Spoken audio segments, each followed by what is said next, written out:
Hey logical people, in this tutorial we will learn how to host your beautiful app using AWS server with HTTPS SSL enabled. We will learn how the routing works, how internet works, how to update the DNS table. I have bought this domain name from GoDaddy, therefore I will do the demo on GoDaddy. But once you understand the concept, you should be able to get HTTPS for your app regardless of the provider. So without further ado, let's get started.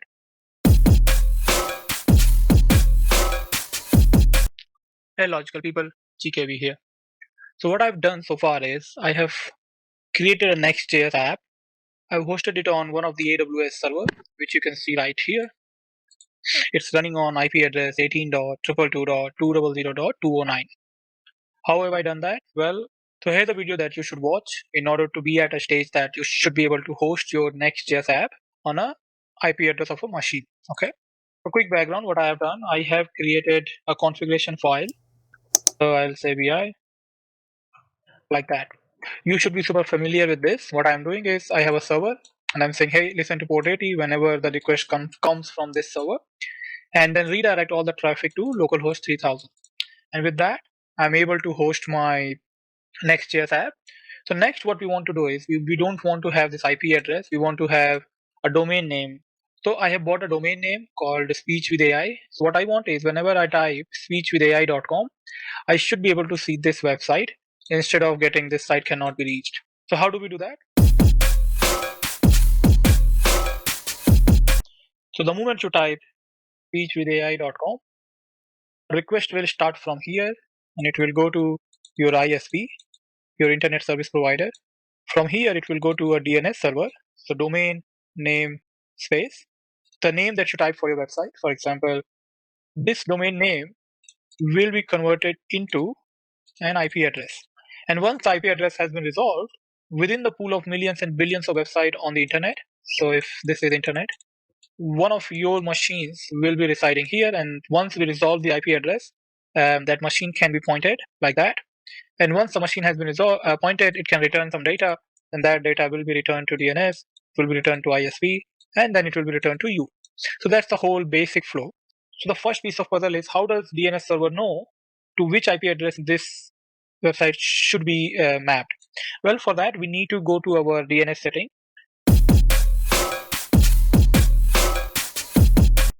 What I have done, I have bought this website from GoDaddy.com, and I'm pretty sure it doesn't matter from which hosting provider you buy this website. The process is pretty much similar. So you need to go to your website.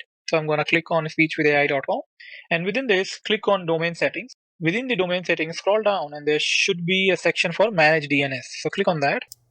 And here you technically don't need to change any of these settings. You only need to update the type A. So I'll click on edit and I will update this IP address with the IP address of my machine that is provided by the AWS. So I'm going to copy that and I'm going to paste it here like that. And then you click on save. So once the DNS record is updated, it normally takes 1 or 2 minutes. Now the internet knows that whenever someone is looking for speech with AI to a given IP address, and that IP address is this one. Okay. So that is step one. We will go back to our putty. I'm going to say sudo vi. I want to open a vi editor, NGINX, files available, and then configuration file like that. And here I'm going to press I to activate insert mode. And I'm going to say www.speechwithai.com or speechwithai.com like that. So now what I'm saying is whenever NGINX receive a request from www.speechwithai.com or speechwithai.com, it should redirect that request to localhost. Okay, good. I'm going to press escape :WQ to write and save. Now we need to update the sites enabled. How do we do that? And sudo rm. I'm going to remove the file that already exists. Then I'm going to say sudo ln like that. And now we're going to restart the NGINX. So I'll say sudo system control restart NGINX services like that. Now if I go back to my browser and I type speechwithai.com without HTTPS, of course, I should see my website like that. Awesome, right? So now step one is completed. We have successfully mapped our IP address to our domain name. Now the last step is that we need to make it secure. So right now this connection is not secure, it's not HTTPS. So how do we do that? It's actually relatively simple. We're gonna get an SSL certificate, HTTP certificate from Certbot. So the first thing that we do is we're gonna install Certbot like that. I think I already have it installed, therefore it did not need to install anything, but that's how you install Certbot. And once you have installed the Certbot, you need to run the following command. Before we run the SSL certificate command, we need to stop our server because Certbot will request port 80. So let's stop that. And then we're gonna say sudo certbot. We'll say we only want certificate and we want a standalone, right? For a domain, and domain name is speechwithai.com, or it could be www.speechwithai.com. We press enter. So I already have a certificate in the following location. So it's asking, do I want to keep or replace? For you, it won't ask any of those things. So I'll just say renew it. And just like that, you now have successfully received the certificate from LetsEncrypt. There are two important things that you need to note and maybe copy it and put it somewhere in the notepad are these two lines, right? So I'm going to copy this because we're going to need it in a moment. Once we do that, we need to now change the configuration of NGINX so that it's able to serve HTTPS. Okay, so how do we do that? I'm going to say sudo vi like that. And here I've already prepared the configuration. I'm going to quickly walk you through, and then I'm going to also provide you the details. Then you can copy paste all of these details into your server. So the top section you already know. So we have created a server. We are saying, hey, listen to port 80. And then whenever the request is coming from these domains, please redirect the same URL that was requested to HTTPS, right? So that's what we are saying.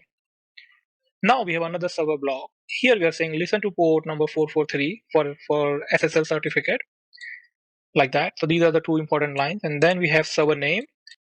Then you remember that I copied two of the lines. So we need to tell the server where the SSL certificate is and where the certificate key is.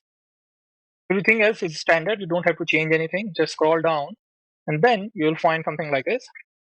We're saying whenever a request comes to this, please redirect it to localhost 3000. That's all we are saying. So I'm gonna just save this file and quit. So once we have saved the configuration file, now we will remove the old configuration file. So we'll say sudo rm sites enabled, and we will remove this configuration. Now we will link our new configuration to so that it can serve as HTTPS. And this needs to be in sites available, like that. And then we're going to restart our NGINX server. So we'll say sudo system control. Sorry, my connection got disconnected, so I'm back. Now we're going to say sudo restart NGINX, like that. Now if I go to browser and if I refresh, you would see that it automatically goes, or let's say page has been redirected to HTTPS. Now the connection is secure and we have a nice looking lock here. If you click here, you will see that this connection has been provided, certificate is valid and whatnot. Beautiful. So that's how, ladies and gentlemen, you get free HTTPS, and that's how you get free SSL certificate. And just one quick pointer, when you use Certbot, when you use this command, it might ask you a couple of more details like email address and name. Just provide those email address and name because there's always an expiry date with the certificate. So Certbot will send you an email reminding you that, hey, the certificate for your website might expire in a week. So you might want to renew that. And to renew your Certbot license or HTTPS, you need to run only one command, and that is this one. Beautiful. I hope you learned something today, something meaningful. And if you did, can I ask you to please like the video and don't forget to subscribe the channel, and I'll see you in the next video. Cheers.